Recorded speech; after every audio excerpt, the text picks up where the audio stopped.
여러분들은 예수님을 우리의 구주로 믿는 그런 믿음이 언제부터 생기셨습니까? 저도 이게 제 신앙을 이렇게 되새겨보면은 그렇게 오래되지는 않은 것 같습니다. 제가 어렸을 때 저희 가족들이 다 이게 어떤 한 분에 의해서 이제 전도가 되어서 신앙생활을 시작하게 됐습니다. 근데 신앙생활을 시작하면서 그날부터 이제 저희 가족의 주일날 분위기는 이랬습니다. 한 6시 반부터 되면은 저희 식구들은 다 이제 교회를 갔었죠.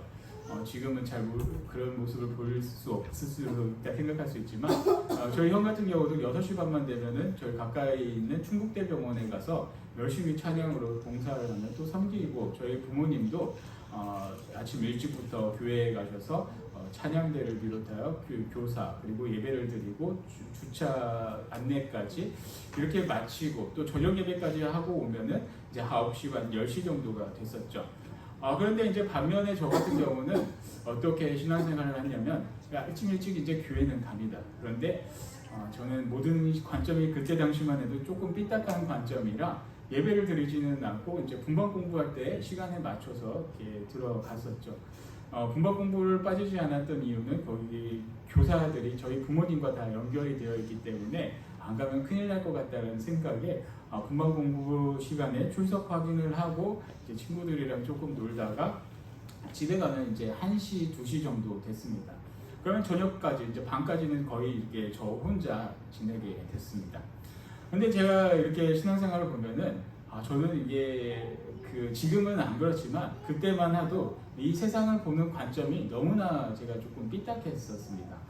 그래서 교회를 바라보는 관점도 많이 조금 삐딱한 시선으로 바라보게 됐었고, 예수님이라는 그 존재에 대해서도 의심을 많이 갖고 이렇게 바라보다 보니까 교회 생활에 있어서도 그렇게 조금은 이렇게 순조롭게 교회 신앙생활을 하지 않았습니다. 예수님에 대해서 전혀 믿음도 가지 않았고 교회가 왜 있어야 되나 이해가 되지 않았던 저의 그 어린 시절이었습니다. 그러다가 이제 어느 날 이제 부모님과 저녁 예배를 가게 됐었는데 이 성경 말씀을 보다 보니까 한 구절이 제 눈에 들어왔습니다. 구절이 전체적으로 이게 기억이 되지는 않지만 그 말씀 중에 중요한 단어, 주님이라는 단어였죠. 그래서 왜 주님 그럴까? 혼자서 그 말씀을 보면서 계속 이렇게 묵상을 하다 보니까 제가 깨달음을 얻게 된 것은 이 주님, 바로 우리의 하나님이 이 땅을 만드신 창조주시고 이 세상을 주관하시는 주 하나님이라는 그런 고백을 제가 그때부터 그때 깨닫게 됐고, 그 믿음의 고백이 오늘까지 이어지게 되었습니다. 제가 이때 크게 깨달은 것 중에 하나가 무엇이었냐면, 교회를 삐딱하게 바라보고 또 예수님을 삐딱하게 바라보면서 제가 예수님을 찾으려고 했던 그 노력이 성경 안에 있지 않았다는 것이죠. 성경에서 예수님을 찾고 성경에서 교회를 찾으려고 하지 않고 역사 속에서, 과학 속에서 예수님이 어떤 존재일까? 성경에는 있지만 과학과 역사에 기록되지 않는 이 성경의 말을 어떻게 믿을 수 있을까? 이런 생각 때문에 이 성경을 믿지 않고 그렇기 때문에 하나님과 이 교회에 대해서 불신을 많이 갖고 살았던 저의 어린 시절이었습니다. 그런데 예수님을 찾아야 된다는 것은, 또 교회에 대해서 깨달을 필요가 있다는 것은 세상적인 지식과 세상적인 그런 그 근거를 찾는 것이 아니라 우리 주 하나님 말씀 말고는 하나님을 찾을 방법이 없고 교회에 대해서 알 수 있는 방법이 전혀 없다라는 큰 깨달음을 얻게 됐죠. 그것은 그때나 지금이나 그리고 변함이 없는 사실입니다. 과학자들과 많은 학자들은 그들의 가설을 내놓고서 상황에 따라 그것들을 바꾸게 됩니다. 그러나 이 성경의 말씀은 옛날이나 지금이나 하나도 변함없이 그대로 오늘까지 이루어졌습니다. 그래서 이 살아있는 하나님의 말씀을 우리가 그대로 믿고 살아갈 때 이 하나님의 말씀이 우리 가운데 이루어지고 이 하나님의 능력이 우리에게도 이루어짐을 확신합니다. 여러분들도 이 말씀만을 믿고 세상적인 지식과 지혜를 구하지 않고 하나님의 지식과 지혜로 여러분들도 오늘을 살아가면서 승리하며 살아갈 수 있는 우리들 모두가 되기를 바랍니다. 이 고린도전서를 보면은 사도 바울이 한 가지 크게 바뀐 것이 무엇이냐면, 그가 그동안에 배웠던 학문이나 이 모든 것을 다 내려놓았다라는 그런 고백이 이 고린도 서신에 담겨져 있습니다. 왜 이렇게 담겨져 있느냐? 바로 사도행전 18장을 참고해서 계속해서 보시면 참 좋겠다 싶은데, 이 바울이 이 고린도를 가기 전에 머물렀던 곳이 아테나였습니다. 아테나는 어떤 곳이었습니까? 많은 철학과 사상가들을 배출된 곳이 바로 이 그리스 아테나였습니다. 우리가 잘 알고 있는 그런 철학자들 많이 있죠. 여러분들 혹시 테스형이라고 들어보셨죠? 테스형 다 아시죠? 모르시나요? 그 노래도 유명한 노래가 있죠. 테스형이라는 그 나우나신가요? 그분이 이렇게 불렀었는데, 소크라테스를 비롯해서 그 플라톤이나 아리스토텔레스 같은 유명한 사상가들이 이 그리스 지역, 이 아테나 지역에 이렇게 중심으로 활동을 하게 되었습니다. 그런 많은 사상과 철학이 발달되었던 이 그리스 아테나 지역에서는 논쟁하는 것도 하나의 그 문화처럼 철학과 이런 근거를 통해서 논쟁하는 문화가 이렇게 너무나도 발달되었었던 지역이었죠. 그리고 이 지역은 어떤 지역입니까? 우리가 잘 알고 있는 그리스 로마 신화가 탄생된 곳도 바로 이 아테나 지역입니다. 그래서 이 지역에서는 많은 우상신들을 숭배했었던 지역이 바로 이 아테나 지역이었죠. 그런데 바울이 이 지역을 지나가면서 그곳에 있는 많은 우상신들을 보며 이 분노감을 숨길 수가 없었습니다. 그래서 그곳에 있는 사람들과 논쟁을 펼치면서 이 신이 맞냐, 저 신이 맞냐, 자신이 갖고 있었던 그 모든 지식을 동원해서 이 지역에 있는 사람들과 논쟁을 벌이게 되었습니다. 그런데 그 결과는 어떤 결과를 낳았습니까? 아무런 소득도 얻지 못했다라는 거죠. 그동안 자신이 배웠던 사상과 모든 철학들이 그들의 복음을 전하는데 아무런 도움이 되지 못했다라는 그런 큰 깨달음을 사도 바울은 얻게 되었습니다. 그래서 그 다음부터 사도 바울은 자신이 복음을 전할 때 예수 그리스도의 능력 아니고서 그 어떤 사상과 그 어떤 철학과 그 어떤 논리가 중요한 것이 아니라 오직 예수 그리스도, 오직 이 복음, 이 말씀 외에는 아무것도 필요가 없다라는 그런 고백이 이 고린도 서신서에는 담겨져 있습니다. 그래서 바울이 강조하는 것은 사상, 철학, 이 모든 것이 중요한 것이 아니라 오직 하나님의 말씀, 이 복음만이 가장 중요하다. 전도에 미련한 이 복음이 미련해 보일지라도 우리가 구원을 받을 수 있는 은혜와 능력은 이 하나님의 말씀에 있다라는 것을 이 고린도 서신서를 통해서 확실하게 더욱더 강조하고 말씀을 전하고 있습니다. 그래서 오늘 이 말씀을 보면 21절 말씀을 보겠습니다. 이렇게 기록을 하고 있습니다. 하나님의 지혜에 있어서는 이 세상이 자기 지혜로 하나님을 알지 못하므로 하나님께서 전도에 미련한 것으로 믿는 자들을 구원하시기를 기뻐하셨도다. 유대인은 표적을 구하고 헬라인은 지혜를 찾으나 우리는 십자가에 못 박힌 그리스도를 전하니 유대인에게는 거리끼는 것이요 이방인에게는 미련한 것이다. 이렇게 말씀을 하고 있습니다.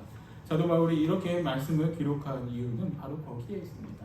세상에 아무런 지식과 그 어떤 지식과 이런 걸로 복음을 전한다고 할지라도 복음이 전해지지 않는다는 거죠. 그리고 이 사도 바울이 당시 주로 대했던 그 대상들 바로 유대인과 헬라인이었습니다. 근데 유대인과 헬라인들은 각각 몇 가지 특징이 있었습니다. 그들은 이런 특징을 갖고 있었습니다. 첫 번째, 유대인들입니다.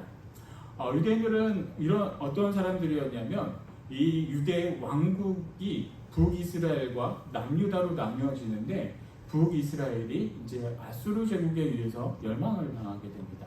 그리고 100여 년이 지난 뒤에 남유다도 바벨론 제국에 의해서 멸망을 당하게 되죠. 그리고 수백 년의 세월이 흐릅니다. 이 유대 민족들은 흩어져서 살아가면서 자신의 나라가 없는 것에 대해 너무나도 그 막연한 그런 고통 속에 살아가게 됩니다. 그리고 이 시대까지 많은 제국들이 바뀌게 됩니다. 그리스 제국, 그리고 오늘 이 시대의 로마 제국으로 이어지게 되죠. 근데 나라 없는 서러움이 얼마나 크겠습니까? 나라도 없고 또 로마의 압제로부터 힘든 고통받는 그런 시간들이 연속될 뿐이었습니다. 그런 그들에게 한 가지 소망이 있다는 것은 바로 메시아 사상이었죠. 옛날부터 전해오는 메시아가 나중에 올 것이다 라는 그런 기대감이 있었습니다. 그래서 이 유대인들이 기대했던 메시아는 이 로마 제국의 압제로부터 우리를 구원해 줄 수 있는 그런 메시아였던 거죠. 이 로마 제국을 물리치고 우리를 옛날 그 다윗 시대의 그 왕국을 거느렸던 것처럼 그 시대로 다시 이 나라를 바꿀 수 있는 그런 왕을 이 유대 민족들은 원하게 되었습니다. 그래서 그런 힘 있고 능력 있는 그런 메시아를 기대했습니다. 그런데 반면 예수님은 어떠한 모습이었습니까? 예수님께서는 낮은 자의 모습으로 오셨죠. 목수의 모습으로 오셨고, 물론 혈통은 다윗의 혈통이었지만 그는 목수였습니다. 그리고 평범한 집안의 그런 한 장남으로서 예수님께서는 이 땅에 오셨습니다. 힘이 있던 사람도 아니고 그 어떤 능력이 있었던 사람도 아니었습니다. 물론 3년의 공생의 기간에 많은 그런 이적들을 베풀어 주셨습니다. 그러나 그의 인생의 마지막은 어떤 모습이었습니까? 십자가에 못 박혀 죽은 그런 비참한 존재가 바로 예수 그리스도였다는 거죠. 그런 예수 그리스도의 모습을 알기 때문에 이 유대인들이 바라볼 때 이 예수님을 메시아로 인정할 수가 없었습니다. 비참한 인간이 예수님이었기 때문이죠. 꺼리끼는 존재가 예수님이었다는 겁니다.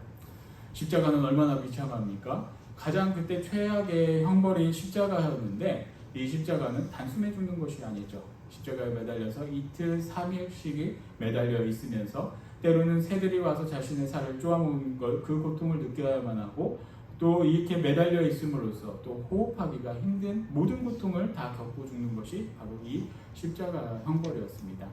당신은 이것이 너무나 얘기도 하고 싶지 않은 비참하고 최악의 범죄를 저지른 그런 사람들이 십자가 형벌을 받는 사람들이라는 겁니다. 오늘날로 우리가 생각해보면 어떤 생각을 할 수 있습니까?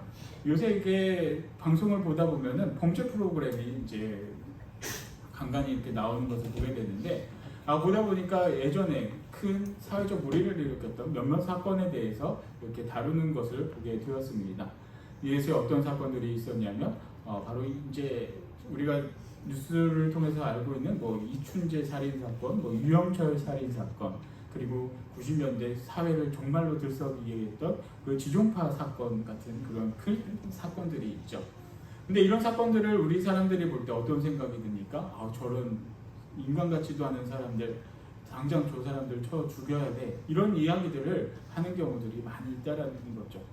당시 이 십자가 형벌이 바로 그런 경우입니다. 최악의 범죄를 저지른 사람이 십자가 형벌을 받는데 예수 그리스도가 그 십자가 형벌을 받음으로써 사람들은 입에도 담고 싶지 않을 정도로 정말로 처참하고 그리고 꺼리끼는 존재가 바로 예수였다는 거죠.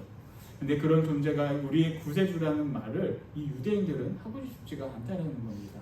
거리끼는 존재 예수, 메시아로 인정하고 싶지 않은 존재가 바로 예수였습니다. 그리고 헬라인은 어떻습니까? 아까도 말씀드렸듯이 철학과 사상이 가장 발달됐던 곳이 바로 이 그리스 헬라였습니다. 그 사람들은 논쟁을 하는 것을 좋아하고 지혜를 구하는 것을 좋아하고 학문을 이야기를 하는 것을 좋아했던 사람들이 바로 이 헬라 사람들이었습니다. 그래서 그런 사람들이 원했던 것은 바로 지혜로운 것이죠. 미련한 것이 아니라 지혜로운 것입니다. 그런데 예수님의 모습을 보면은 어떠한 모습입니까? 그 예수님 십자가에 못 박혀 죽었다는 그 예수 그리스도의 모습을 보면서 아무도 지혜로운 사람이라고 생각할 수 있는 사람은 단 한 명도 없습니다.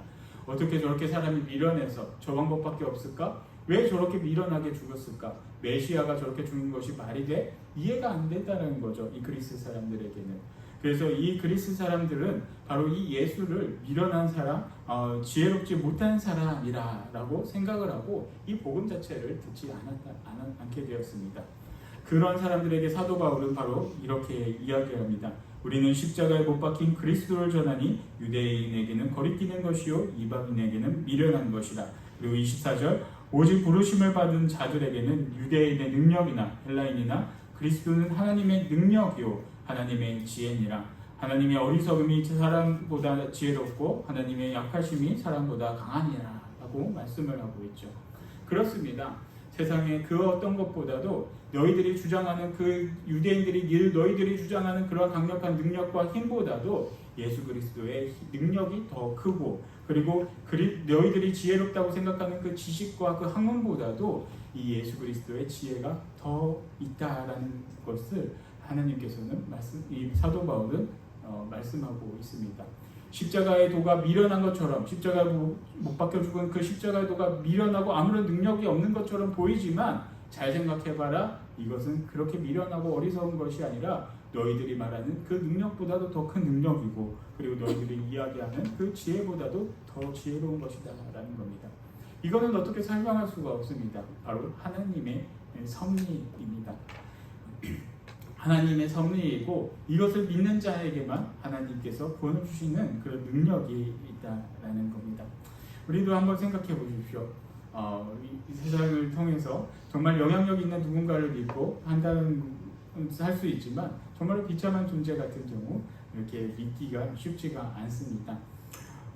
그래서 우리가 또 복음을 전할 때 어떻습니까? 그래서 힘 있는 영향력 있는 누군가의 권위를 빌려서 복음을 전하면 될 것 같다라는 생각을 할 수도 있습니다. 그리고 때로는 문화적인 그런 행사들을 통해서 복음을 전한다라고 생각을 할 수 있습니다. 그러나 이 모든 것들은 어리석은 것에 불과하다는 거죠. 하나님의 말씀이 힘이 있고 예수 그리스도의 그 이름이 능력이 있다라는 겁니다. 십자가에서 죽으신 그 십자가의 보혈 말고는 그 어느 것도 힘이 있고 능력이 있지 않다는 것이죠. 우리가 구원을 받을 수 있었던 것도, 예수님을 믿고 주님의 자녀가 될 수 있었던 것도, 예수님께서 십자가에 못 박혀 돌아가시고 부활하신 그 사건을 믿을 때 우리가 구원을 받을 수 있는, 하나님의 자녀가 될 수 있는 그 은혜, 그 능력과 지혜가 우리에게도 있다는 것입니다. 제가 전에도 이렇게 부역자 생활을 하면서 그 전도부 활동도 많이 했었습니다. 전도부 활동 어떤 것들을 했는지, 교회에서 하는 웬만한 것들은 저도 다 해봤던 것 같습니다. 지나가는 사람들에게 선물도 줘보고, 차도 타주고, 다 해봤어요. 다 해보고, 이제 정교회 같은 경우는 포인트 전도로 해서 부분 나누어서 이렇게 전도를 하게 됐습니다. 지금 저도 이 지역에서 하고 있는 방범순찰도 이제 전에 교회에서도 했었고, 또 이제 토요일마다 지역 공원에 가서 이제 국수 150그릇을 이렇게 나눠드리면서 전도 활동도 했었고, 장날에는 맛있는 다과와 차를 이렇게 대접하면서 이렇게 전도 활동을 많이 했었습니다. 이제 문화전도니 포인트 전도니 해서 이렇게 예수님을 간접적으로 알리게 하겠다라는 의도는 좋지만, 이런 활동들을 통해서 과연 얼마나 전도가 되었을까요? 그리고 미용봉사니 뭐니 이것저것 해서 얼마나 많이 전도가 되겠습니까? 없습니다. 제가 수년 동안 봤지만, 제가 전도부와 새가족부를 맡으면서 몇 명 정도 됐나 봤지만, 제가 4년 동안, 코로나 전까지 4년 동안 3분이 오셨습니다. 3분이 오셨고, 그리고 오셨다가도 나중에 이제 정착을 하셨으면 참 좋았겠지만 정착을 못하고 또 이렇게 교회를 오시지 못하는 그런 경우들을 많이 보았습니다. 그것이 무엇입니까? 이 사람들에게 교회를 알릴 수 있는 기회는 되지만, 그게 하나의 문화 활동이 될 수는 있지만, 그 활동 가운데는 예수 그리스도의 능력과 예수 그리스도의 힘이 없다라는 것이죠. 오히려 그런 것보다 길거리를 다니면서 예수님 믿으십시오, 예수님의 이름을 직접적으로 언급하면서 복음을 전하고 말씀을 전하는 것이 더 영향력이 있다는 겁니다. 물론 이 복음을 전하고 구원을 받을 수 있는 기회가 모두에게 열려있다는 건 아닙니다. 그래서 갈급하는 사람, 이 미련하고 십자가에 못 박혀 죽으셨다는 그 하나님의 섭리를 믿는 사람에게만 그 구원의 길, 은혜의 길이 열려있다는 겁니다. 우리가 주변을 보면서 복음을 전하고 예수님을 알릴 때 너무 깊게 생각하고 문화니 뭐니 이런 거 다 생각할 필요가 없어요. 가장 중요한 것이 무엇이냐면 바로 예수 그리스도를 알리는 겁니다. 오늘 말씀처럼 예수님의 이름을 그들에게 전하고 그의 모습처럼 십자가에 못 박혀 돌아가시고 피 흘리신 그 희생의 모습을 보인 것처럼, 내가 예수님의 이름을 전하고 나도 그 예수님의 모습처럼 내 욕심대로 살지 않고 예수님의 모습을 보여줄 때 그들에게 구원의 길이 열렸다는 것이죠. 그래서 오늘 우리가 살아갈 때 어떻게 살아가겠습니까? 바로 겸손한 모습으로 살아가길 바랍니다. 예수님의 이름을 전하며 복음을 전하며 살아가길 바랍니다. 그것이 하나님의 힘과 능력이 나타나 있습니다. 그리고 26절 이하의 말씀을 보면은 사도 바울은 또 이렇게 기록을 하고 있습니다. 26절 말씀 보겠습니다. 형제들아, 너희를 부르심을 보라. 육체를 따라 지혜로운 자가 많지 아니하며 능한 자가 많지 아니하며 문벌 좋은 자가 많지 아니하도다. 그러나 하나님께서 세상에 미련한 것들을 택하사 지혜 있는 자들을 부끄럽게 하려 하시고 세상에 약한 것들을 택하사 강한 것들을 부끄럽게 하려 하시며. 그리고 28절 하나님께서 세상에 천한 것들과 멸시받는 것들과 없는 것들을 택하사 있는 것들을 헤아려 하시나니 라고 말씀을 기록하고 있죠. 이 고린도 교회의 구성원이 어떤 사람들이었냐면 물론 브리스길라와 아굴라 같이 많은 재력을 갖고 있었던 사람들도 많이 있었습니다. 그러나 이런 부와 재력을 갖고 있는 사람보다는 더 많았던 사람이 하층민이었습니다. 고린도서 순서를 계속해서 보면은 이제 나와 있듯이 성만찬 문제나 여러 가지 먹는 것에 관해서 기록을 하고 있는 것을 보면서 알 수 있듯이 가난한 사람들이 많이 모였던 교회 중에 하나가 바로 이 고린도 교회였습니다. 근데 그들이 예수님을 믿고 이 교회에 모여들게 되었습니다. 하나님께서 이들을 불러주시고 이들을 예수님을 믿고 또 그 가운데 오게 한 이유가 바로 그거였다는 겁니다. 너희들이 문벌이 종류냐? 공부를 많이 했어? 너희들 재산을 많이 갖고 있어. 너희들이 갖고 있는 그런 부와 명예 아무것도 없잖아. 너희들을 이 교회로 불러준 이유가 무엇이겠냐? 그것은 너희같이 아무런 것도 할 수 없는 사람도 너희들이 예수 그리스도를 믿을 때 하나님의 능력을 너희들에게 나타나게 해줄 거라는 것을 이 사도 바울은 기록을 하고 있습니다. 왜 그렇습니까? 능력이 있는 사람, 힘이 있는 사람, 재력 있는 사람, 어떤 사람들입니까? 그들을 통해서 하나님께서 역사를 해주신다고 할지라도 그들의 고백은 하나님에 대한 고백이 있을 수가 없습니다. 내가 잘나서, 내가 능력이 있어서, 내가 많은 재력이 있어서 내가 이렇게 많은 것들을 이루었도다라는 그런 믿음의 고백이 있다는 거죠. 지난번에 우리가 다니엘서를 보면서 함께 이야기를 나누었던, 말씀을 나누었던 느부갓네살 왕 같은 경우가 대표적입니다. 내 이 모든 이름, 내 나라를 보라, 내 이 제국을 보라. 그때 하나님께서 이를 치셨습니다. 그처럼 하나님께서는 가난한 자, 힘없는 사람, 이런 사람들이 하나님을 믿고 예수 그리스도에 대한 고백이 있을 때 그들을 통해서 하나님의 놀라운 역사를 이루어 주십니다. 사랑하는 성도 여러분, 여러분들에게도 이런 모습이 있기를 바랍니다. 내가 비록 가진 것이 없지만 때로는 많은 것, 능력과 재력이 있다고 할지라도 그 모든 것이 하나님께서 온 것임을 고백하는 그런 삶이 우리에게 있기를 바랍니다. 그리고 그러한 고백처럼 하나님께서 우리에게 주신 이 말씀을 그대로 아멘으로 받아들이고 이 말씀 가운데 순종하며 살아가기를 축복합니다.